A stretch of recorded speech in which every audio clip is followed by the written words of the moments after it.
Nearly 2 weeks after Hurricane Maria, people in Puerto Rico are trying to get back on their feet.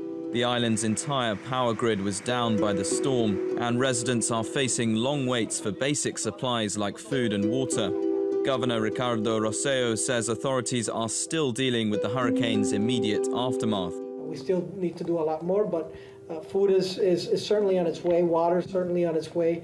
We're even flying some to the hard-to-reach places that are disconnected, but I recognize that we still have to do more. President Donald Trump decided to waive shipping restrictions for 10 days to allow more desperately needed supplies to reach the U.S. territory.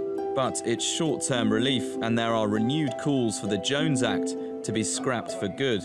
In 2012, two economists at the University of Puerto Rico found that the Jones Act caused $17 billion of lost revenue for the island's economy from 1990 to 2010. Some members of the shipping industry dispute those findings. They argue scrapping the law would cost the island jobs. Even before Hurricane Maria hammered Puerto Rico, its economy was in freefall. In May, the island declared itself bankrupt after spending more than a decade in recession. The poverty level is now nearly 50%, and unemployment is at around 10%. Authorities are desperately trying to stabilize life for people after the storm. And while basic supplies may now be slowly starting to reach Puerto Rico, the island's long-term economic outlook looks less hopeful. Giles Gibson, TRT World, Washington. And joining me from Miami is Remi Piet. He's a senior director at the America's Market Intelligence think tank. Remi, great to have you with us on Money Talks. Thank you for joining us. How is a bankrupt island like Puerto Rico going to carry on with its recovery efforts? I mean, it's surely hindering the recovery, right? First of all, it's a staggeringly destructive hurricane that struck Puerto Rico. We're talking about an effort of reconstruction north of $36 to $37 billion for an island that was already facing some very strong economic difficulties. The need for infrastructure, the need for investment in the island is very high, and there's opportunities also for investors to now look at the island for potentially investing in it. But absolutely, the first priority right now is emergency issues, but very, very fast we're going to have to look at reconstruction of infrastructure, whether energy infrastructure, roads, railroads, a series of investment that need to be done in the island. Okay, so these emergency funds may start flowing into the island soon, but do you think that they will help in the long-term recovery? Or conversely, is it possible that this disaster will actually result in more long-term investment? I mean, there's two elements here. There's a short-term perspective and a long-term perspective. I mean, in short-term perspective, there's an absolute need for an emergency support to the island.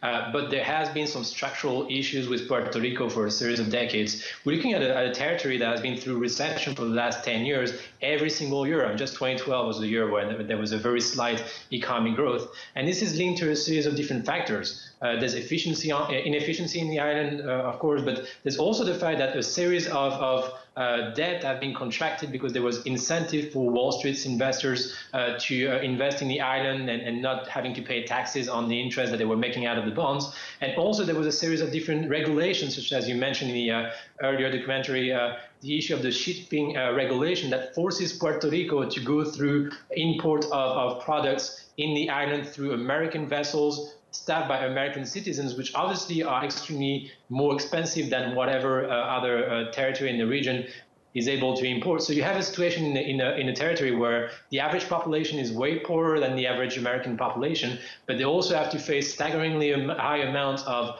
restriction that makes it that the basic goods are more expensive in Puerto Rico than there are anywhere else in the U.S. Remi, you said something interesting there about the tax-free status of its bonds. Tell us a little bit more about why the U.S. actually has an interest in a place like Puerto Rico. Is it that tax-free status? Is it the military base? Is it a geopolitical status? Well, Puerto Rico is an American territory. I mean, it's been American since 1898 when the Americans invaded that island that at the time was under Spanish sovereignty. So it is a territory of the U.S. Whether it has a geopolitical interest in the region is slightly irrelevant here. The question is, what do you do to move the territory forward? Until 2006, if I'm not wrong, there was actually a regime of fiscal incentive for investment in the island that was able to attract a series of different industries, whether healthcare or infrastructure. Okay. We might need to come back to that level of investment. I'm afraid we are running out of time. Remi Piet in Miami, Florida, thank you ever so much.